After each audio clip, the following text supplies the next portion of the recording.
Sinilbihan ng warrant of arrest para sa kasong murder ang isang lalaki na nakakulong na sa Quezon City. Nauna siyang nahuli dahil sa illegal na droga. Balitang hatid ni James Agustin. Isinilbi ng mga operatiba ng Holy Spirit Police Station ng arrest warrant sa 41 anyo sa lalaking nakapiit sa New Quezon City Jail Facility sa Payatas para sa kasong murder. Ang lalaki nakakulong na roon matapos maaresto dahil naman sa kasong may kinalaman sa droga. Doon sa pag-uusisan namin doon sa account namin, lumabas yung warrant ng murder case niya. So, sinerve namin yung murder case niya at napag-alaman namin na yung suspect ay nakakulong sa facility ng BGMP ng Payatas po. Ikalawa sa most wanted persons list ng Holy Spirit Police Station ng lalaki. Sa investigasyon, sangkot umano siya sa pamamari na ikinamatay ng 39 anyo sa lalaking biktima noong March 2024 sa Barangay Pasong Tamo. Accordingly, doon sa incident na nangyari, namatay po ang ating biktima. At napag-alaman na itong biktima natin ay nag-iwan po ng mensahe doon po sa kamag-anak niya na itong mga pangalan na to, kung in case na may mangyari sa kanya, ito po ang ipapile natin. Sinusubukan pa namin na makuha ang panig ng lalaking sinilbihan ng arrest warrant. James Agustin, nagbabalita para sa GMA Integrated News.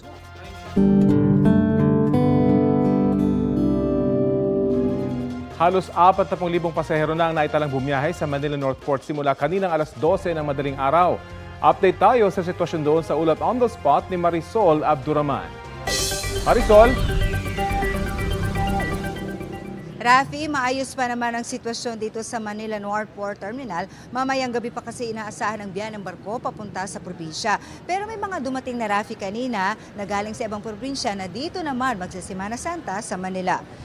Bagamat halatang pagod galing sa ilang araw na biyahe, kita pa rin ang saya ng mga dumating kanina sa Manila North Port Passenger Terminal. Galing Bukidnon at Cebu ang biyaheng dumating kanina. Ang ilan sa kanila dito pinili magsimana Santa. Maayos daw ang kanilang biyahe bagat mahirap daw dahil sa dami nga ng tao na bumabiyahe ngayon. Kalbaryo ito, Rafi, lalo na sa may mga kasamang bata at yung may maraming dalang mga bagahe. Mamayang gabi naman ang biyahe ng barko paalis dito sa Manila. Sa pinakahuling tala ng Philippine Coast Guard simula 12 midnight hanggang 6 a.m. kanina, umabot na sa 21,898 ang outbound passengers at 16,479 naman ang inbound sa lahat ng pantalan.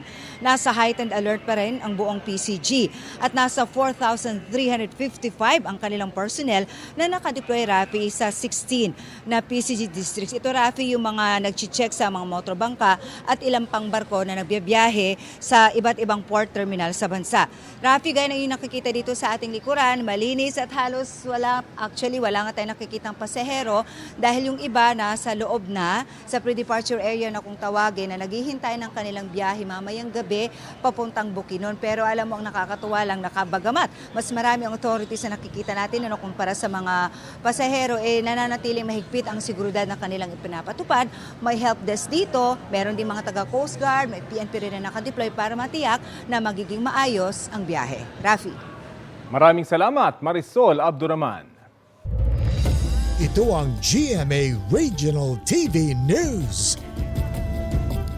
Patuloy pa rin ang tradisyon na pagpapapako sa krus sa Barangay San Pedro Cotud sa San Fernando, Pampanga tuwing Semana Santa. Ngayon pa lamang naghahanda na ang mga taga roon para sa pagpapapako sa Biyernes Santo. Isa sa kanila si Ruben Enaje na ika-36 na taon na itong gagawin ngayon. Kwento niya, ito ang kanyang pasasalamat matapos siyang makaligtas ng maaksidente noong 1985.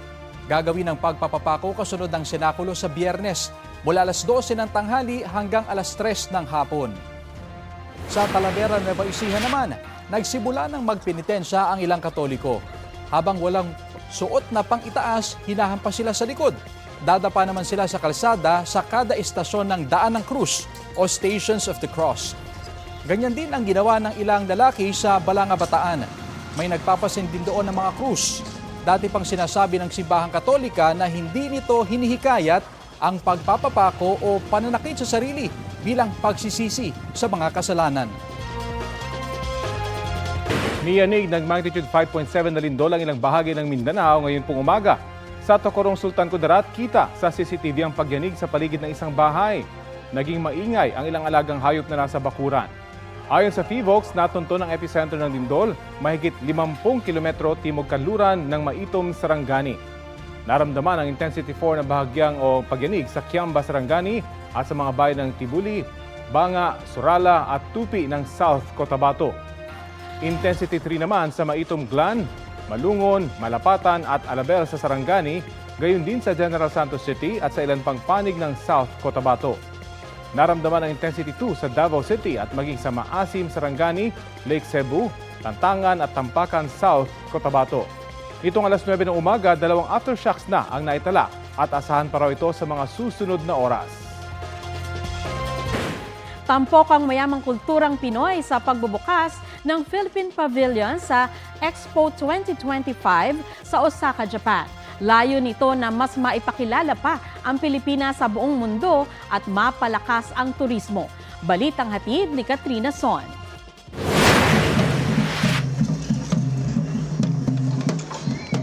Bukas na sa publiko ang Philippine Pavilion sa Umeshima Island sa Osaka, Japan. Ang official opening, pinangunahan ng COO ng Tourism Promotions Board na si Maria Margarita Montemayor Nograles at ni Ambassador Milen Garcia Albano, ang Philippine Ambassador to Japan. Dumalo rin dito si Teresita de Luna Landan, Acting Head of the Office of the Deputy Chief Operating Officer for Marketing and Promotions, Dr. Kau Kim Horn, ASEAN Secretary General at Consul General Voltaire Mauricio. Opisyal na nabukas ang Expo 2025 na ginaganap ngayon dito sa Osaka, Japan. At may ilan na rin tayong mga kababayan na nakapila ngayon dito at nag-aantay na makapasok sa loob ng Philippine Pavilion. May ilan pa nga na dumayo pa mismo rito mula sa Pilipinas para makita lang ang Philippine Pavilion. Sa dinami-dami po ng mga kasamang bansa dito, pagpasok mo ito agad siya, makikita mo. Eye-catching siya agad. Of course, I'm Filipino. I'm proud that we have exhibit here.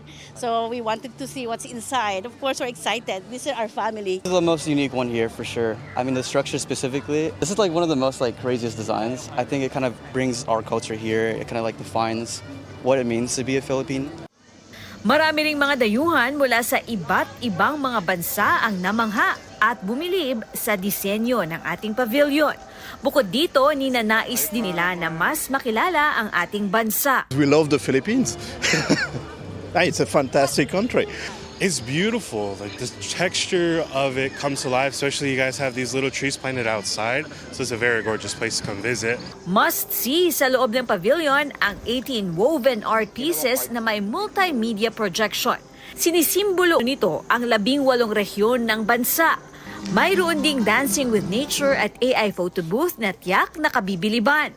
Imagine every single person coming into the expo that will enter through the train station. Dun sa entrance natin, the first thing that they will see is our Philippine Pavilion. Pagpasok nila sa pavilion natin, pag alis, of course, I want them to want to visit the Philippines. Magtatagal naman ang Expo 2025 hanggang Oktubre ngayong taon. Media partner ng Philippine Pavilion sa Expo 2025 ang GMA Network. Katrina Son, para sa GMA Integrated News.